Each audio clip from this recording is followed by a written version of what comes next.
हमारे मार्केट्स में आपको क्या रणनीति अपनानी है, इन सब पर बात करने के लिए जी बिजनेस के मैनेजिंग एडिटर अनिल सिंह भी हमारे साथ जुड़ चुके हैं।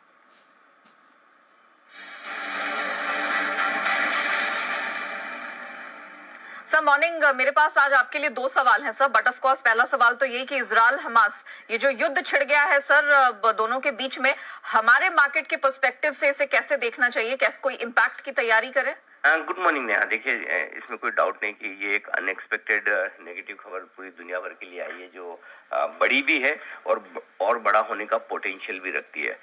देखिए, दो तरीके से देखा जाए। पहला तो ये कि अभी तक जो कुछ भी एक्शन हुआ है वो अभी तक बहुत ज्यादा बड़ा नहीं हुआ है, लेकिन क्या ये बड़ा हो सकता है, ये वक्त बताएगा।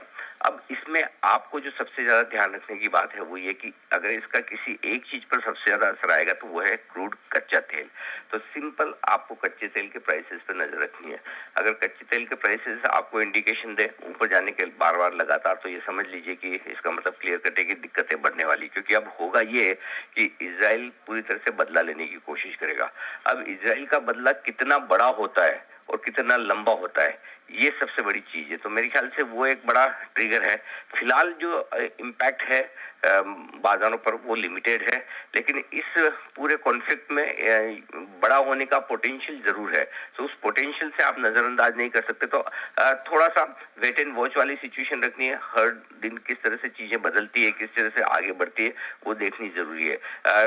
बाकी रहा सवाल, जैसा भी बगा साहब भी बता रहे थे कि जो कुछ भी है फ्लाइट टू सेफ्टी होता ही है नेचुरली। इस वक्त आप थोड़ा सा सेफ रहना चाहते हैं। रिस्की एसेट्स जिसमें इक्विटी होती है उस पर आप बहुत ज्यादा इन्वेस्ट नहीं करना चाहते हैं।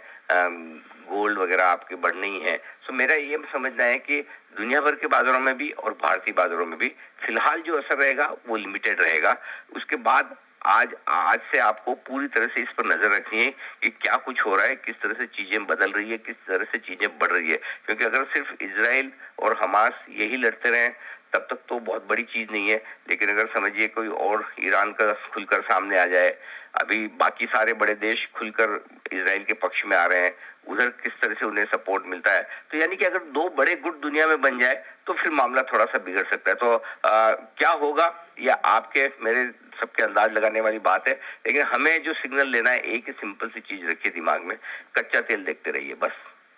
ठीक है सर, वहां तो नजर रहेगी, लेकिन सर बताइए कि आज निफ्टी, बैंक निफ्टी, इसको कैसे ट्रेड करना है, कौन से महत्वपूर्ण स्तर रहेंगे? देखिए, फ्लैट शुरुआत हो तो उसके बाद हम थोड़ा नीचे आएंगे, और अगर नीचे आए तो आपको खरीदारी के मौके बनेंगे, और खरीदारी करने की जो अच्छी रेंज है वो रेंज आपके लिए बने। और शायद एक और चीज बता दूं यहाँ कि शायद हम नीचे नहीं दिख रहे हैं गिफ्ट निफ्टी पर, उसकी एक बड़ी रीजन ये भी, एक बड़ा कारण ये भी है कि टीसीएस ने आपके बायबैक का ऐलान किया, राइट। और टीसीएस अगर दिग्गज स्टॉक है, हाईएस्ट वेटेज वाला एक स्टॉक है, तो उस हिसाब से अगर आप देखें, अगर टीसीएस 2 से 3% ऊपर खुलेगा तो फिर निफ्टी के लिए नीचे आने में बड़ी मुश्किल होगी।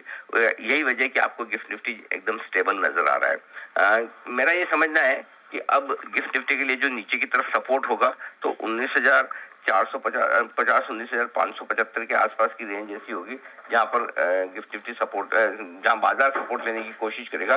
तो लोअर लेवल पर अगर बाजार आए तो यहाँ पर खरीदारी करने का आपके लिए मौका बनेगा, और अच्छी रेंज में आप खरीदारी करने की कोशिश कीजिए, ठीक है। उसके अलावा ऊपर की तरफ अगर रेंज देखें तो मेरा ये समझना है कि ऊपर की रेंज जो बाजार के लिए निकल कर आ रही है वो है 19,675 19,765, ये लगभग 100 पॉइंट की रेंज है। इस रेंज में आपको प्रॉफिट बुकिंग मुनाफा वसूली। देखिए, ये रेंज तो वैसे भी प्रॉफिट बुकिंग के लिए आते थे ही, क्योंकि अदरवाइज भी आप ट्रेडिंग रेंज का हायर एंड ये है ही। तो अगर आज एकदम फ्लैट खुल के ऊपर आए तो खरीदारी करने का मौका बनेगा।